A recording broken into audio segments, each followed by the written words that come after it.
Hey, welcome to an episode of Chad's Beer Reviews. Only 19 left to go. So I saw this beer at the beer store the other day. The can really caught my eye, so I thought I'm going to review that. So this is Dogfish Head Liquid Truth Serum IPA, 7% ABV, very fresh can. It was only canned about a month ago. I don't know if you can see that, all right. So this, it's classic Dogfish Head innovation. Saying myth, IBUs can only be achieved in the well. Truth, it can actually be added during the whirlpool, and you get just as many, IBUs. So this is 65 IBU, 7% ABV, and they actually use 4 different types of hops in here. Whole leaf, liquefied, pelletized, powdered. It doesn't. I checked their website. It doesn't say which hop specifically they use, so we're gonna have to kind of guess on those. Not that it really matters, but it's always interesting to know.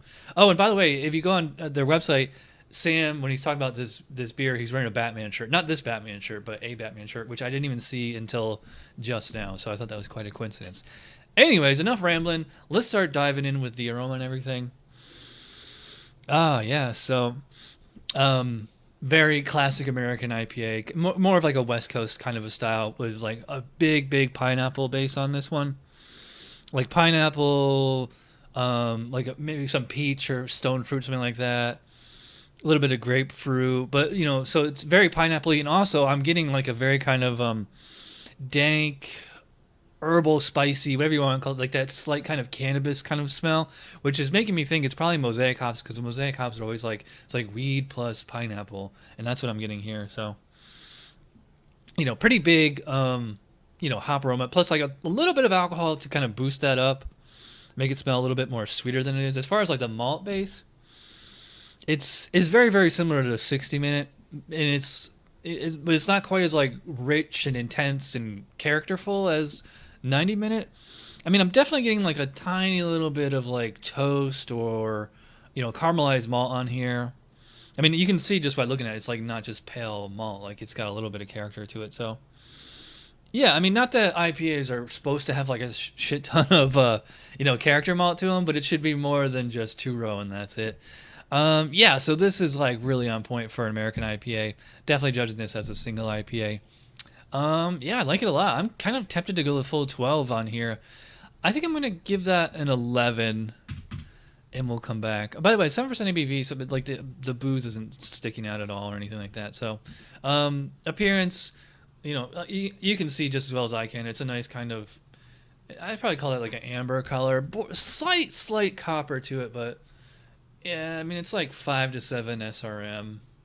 Actually, it kind of looks 9 on camera there, but it's, yeah, so somewhere in that range. And it's actually, this is something you don't see too often, is a remotely clear IPA.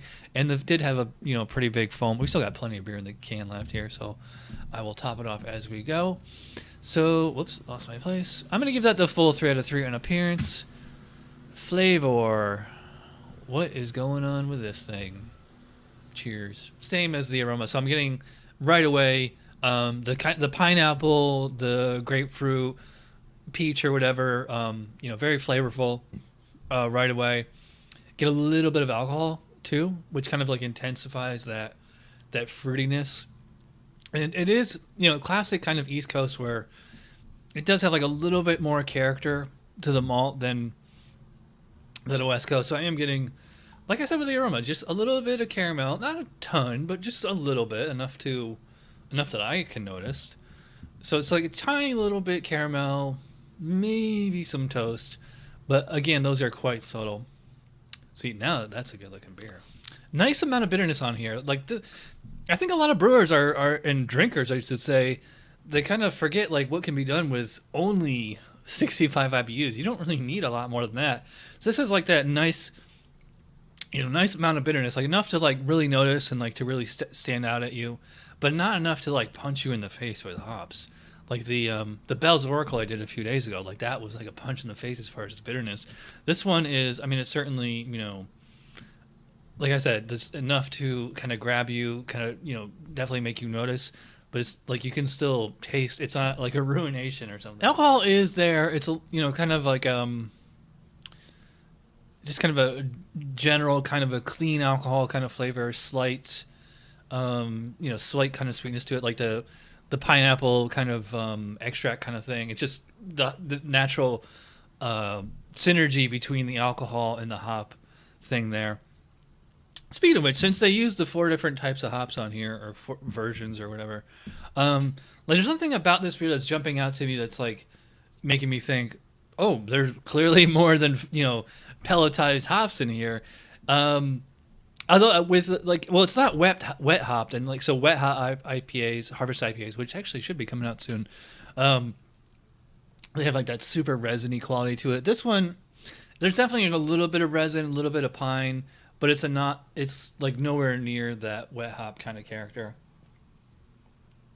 So the point is like, even though they use those 4 different, the pelletized, the whole leaf, whatever, powdered, like I'm not drinking this and thinking like I could really tell, but it's, I mean, you call it a marketing gimmick or whatever. I mean, that's just, to me, that's just Dogfish Head being Dogfish Head. So as a IPA, it's definitely the spec. I mean, it should be. I mean, they're Dogfish Head. And I'm enjoying it quite a lot. I mean, it's not like the most amazing IPA I've ever had before. I will say, like, all the flavors here are very familiar. So it's like when I give IPAs, 18, 19s, and 20s, they have to be some kind of flavor that's like something I never had before, or just like amazingly delicious. This isn't quite there. But I will go quite high in here. I'm thinking 17 or 18. I could probably go. I'll go 17. Let's see what our final score is. Mouthfeel. Well, 7% ABV, and it's definitely drinking like exactly like that. Maybe like slightly lighter. Does not feel like a big heavy beer to me. Mouthfeel is like medium, at least, like a tiny little bit more than that, but it's not like in the carbonated syrup type thing. Carbonation is also probably about medium, moderate, whatever you want to call it. Very, very smooth. The hops linger a little bit in the aftertaste. It is not super astringent, so it's very, very drinkable. I would not say it's refreshing.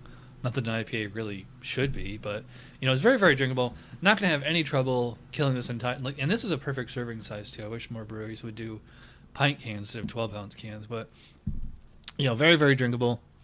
So I'm gonna go the full 5 out of 5 on mouthfeel. Overall impression, I think I'm gonna say 10. I mean, Dogfish Head, they know how to make IPAs, and they know how to make them for mass market too. So yeah, it's a 46 out of 50. It's a low 10, but it's still there. So yeah, I'll stand by all the scores I gave this one. So yeah, there you go. 46 out of 50 for Dogfish Head Liquid Truth Serum IPA. All right, so I am rambling. Thanks for watching. I will see you guys next time. Cheers.